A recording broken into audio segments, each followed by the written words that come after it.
मी आता बघते निवडून आल्यापासून सीएमच सगळ्यात ऍक्टिव्ह दिसत आहे त्या सरकारमध्ये. त्यामुळे मी तर ठरवलंय 5 वर्ष सीएमनाच पत्र लिहायची काय कामं असतील तर, कारण का तुमच्या सगळ्या चॅनल्सवर शपथ घेतल्यापासून तेच मला ऍक्टिव्ह दिसत आहेत सगळीकडे.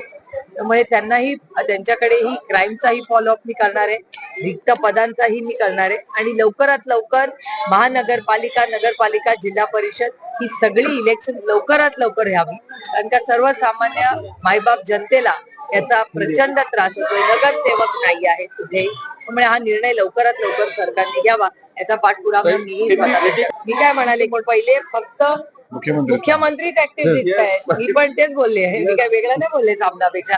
एकच माणूस या सरकारमध्ये मला ऍक्टिव्ह आणि मिशन मोड मध्ये दिसतोय, त्या व्यक्तीचं नाव देवेंद्र फडणवीस. म्हणजे हेडलाईन्स होते ते कुठेतरी बदलताना दिसते.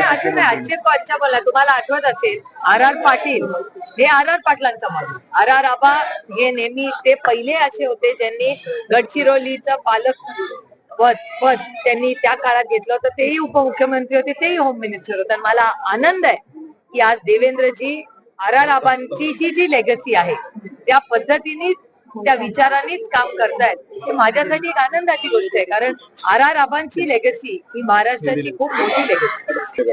मी आजच माननीय मुख्यमंत्र्यांना महाराष्ट्राच्या लॉ अँड ऑर्डरवर एक ट्विटही केलेलं आहे आणि मी पत्रही त्यांना लिहिणार आहे, कारण महाराष्ट्राचा लॉ अँड ऑर्डरच्या बाबतीत रोजच कुठली ना कुठली केस, खून अशा फार बातम्या वाढलेल्या आहेत आणि अनेक वेळा एक ह्याच्या मागचा एक वेगळाही अँगल असतो जो दुर्दैवाने फारशी त्याची समाजात चर्चा होताना मला दिसत नाही, तो म्हणजे इकॉनॉमीचा.